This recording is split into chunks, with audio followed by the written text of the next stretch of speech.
Сәлем қыздар, бүгін сіздермен өзім үйде осылай жасайтын донердің рецептімен сіздермен де бөлісейін деп шештім. Менің жасау жолдарыммен сіздер жасап көргіңіз келсе, видеоны соңына дейін қарап, сізде жасап көріңіз. Ол үшін осындай тауықтың сан еті, болмаса филесі, жаңағы төс еті жақсы келеді. Мен мына жерде осы сан етінің жұмсақ еттерін ғана алдым, сүйектерін бөліп алдым бүлдем. Осылай мякотын алу үшін сүйектерінен ажыратып аламыз.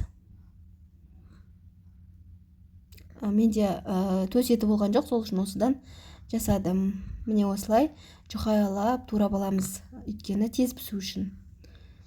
Міне осылай жұп-жұқа етіп турап шығамыз. Оған тұзымызды саламыз, дәмдеуіштерімізді саламыз. Қара бұрыш, қызыл бұрыш және қалаған приправаңызды қоссаңыз болады.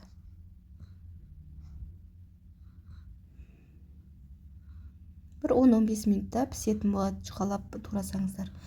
Приправамды салдым және соя тұздығын қосып жібереміз. 1-1,5 қасықтай. Менікі сәл көптеу кетті. Ештеңе етпейді.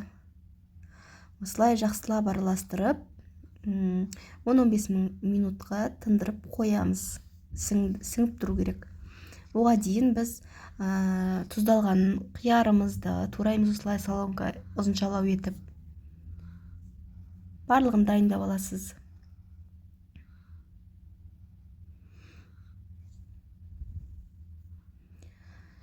Кейін қызанақтарымыз тураймыз. 2 қызанақ жетеді. Бұл рецептпен менде 5 донер шықты десем болады.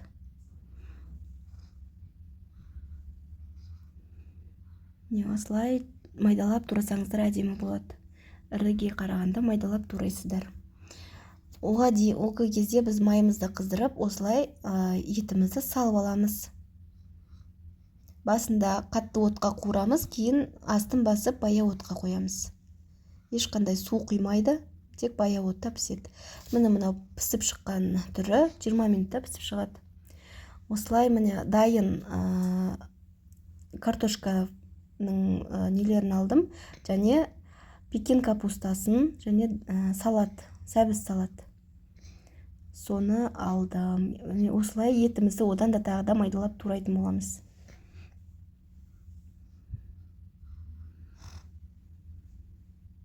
Пекин капустасын қоспасаңыздар да болады. Қоссаңызда бізге солай қосқан дәмдірек болады. Сол үшін мен қосамын.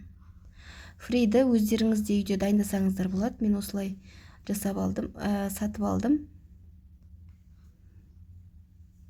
Міне осылай салатымызды саламыз. Осылай кезек-кезек үсті-үстіне сала бересіздер.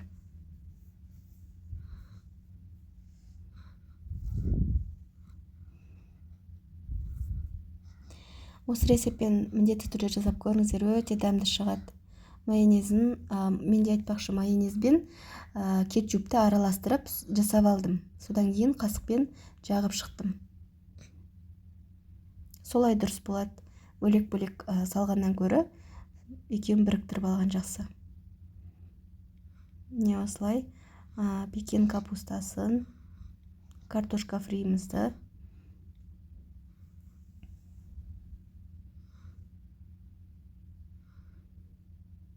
саламыз. Енді нығыздап әдемілеп ораймыз.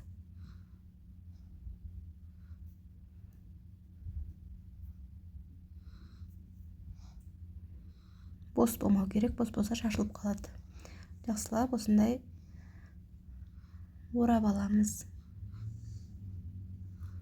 Мінекей теп-тегіс дайын болды. Енді қызып тұрған табамызға ешқандай май, ештеңе құйылмайды.